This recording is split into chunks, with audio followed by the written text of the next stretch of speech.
Hivi unajua kuna makundi matatu ndani ya serikali yanahusika na kufanya ugaidi wa utekaji na mauaji ya watu mbalimbali.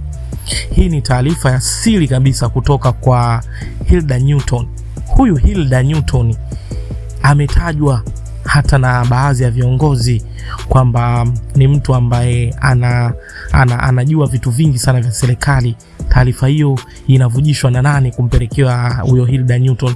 Sasa kuna makundi Hilda Newton ameyataja kwamba haya makundi yanahusika kwa namna moja au nyingine katika kuwaangamiza Watanganyika. Nikinukuu katika kitu alichokiposti Hilda Newton na kuweka picha za baadhi ya viongozi hizi unazoziona hapa.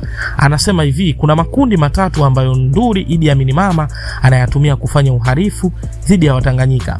Kundi la kwanza ni kundi ambalo Nduli Idi Amin Mama analitumia kuteka na kupoteza wakosoaji wake tangu mwaka 2021 mpaka sasa. Kundi hilo limeteka na kupoteza zaidi ya watu 400.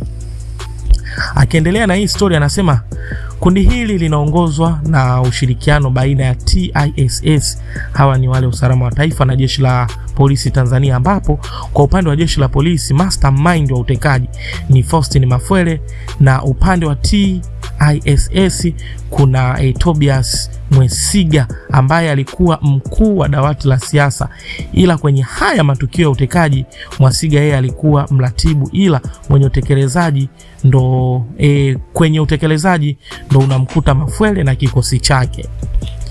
Aliendelea pia Hilda Newton akasema kundi la pili ni kundi la Abduli, mtoto wa Idi Amin Mama. Huyu anamiliki genge lake binafsi la kuteka na kupoteza wakosoaji wa utawala haramu wa Nduli. Kundi lake linamiliki silaha za moto na vyombo vya ulinzi vya usalama na vyombo vya ulinzi na usalama vinajua, ila ndo vile nani atamfunga paka kengele. Kwa mujibu wa Abduli, hilo genge lilianzishwa mwaka jana, yani 2025, wakati tunaelekea Oktoba 29. Genge la Abduli linaongozwa na Mzanzibari anaitwa Sumai Ramadhani. Ofisi zao zipo Masaki karibu na Slipway. Aliendelea mbele kwa kusema huyu Sumai ndo aliongoza kikosi ambacho kilimteka msaidizi wa Lissu, kaka David Jumbe, lakini pia ndo mtu ambaye kapewa kazi ya kumpoteza mheshimiwa Lissu kwenye uso wa dunia. Kundi la tatu la uhalifu ni lile ambalo Nduli Idi Amin Mama analitumia kufanikisha mauaji ya Watanganyika.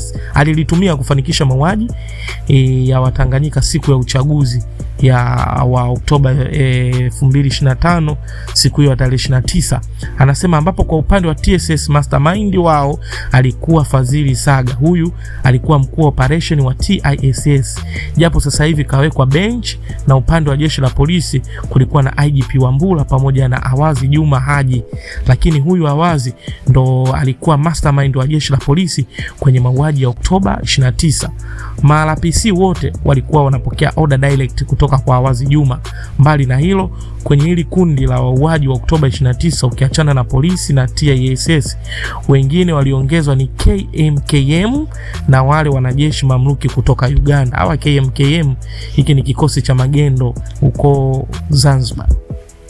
Kuna watu naona huwa mnashindwa kutofautisha haya makundi, so kuanzia sasa nadhani mtakuwa mnaelewa na kujua yupi anahusika na lipi. So akawa ameweka hizo picha unazoziona hapo nilizokuwekea ili uweze kuelewa akazungumzia kitu gani. Huyu ndo Hilda Newton, mmoja kati ya wanawake ambao alishawahi kutekwa kipindi alipokuwa ametoka kujifungua. Alitekwa akapitia changamoto kubwa ya kunusurika kuuawa, lakini sasa hivi amekuwa ni mtu wa kudrop nondo kweli kweli, anatoa nondo na anaendelea kufichua. So huyu ni mmoja kati ya watu waliotajwa kwamba wanapewa taarifa kutoka serikalini na ijulikani hizi taarifa zinatolewa na nani. Kwa hiyo yupo pia kwenye target. So tusubiri tuone kipi kitakachojiri. Drop comment. Bye bye.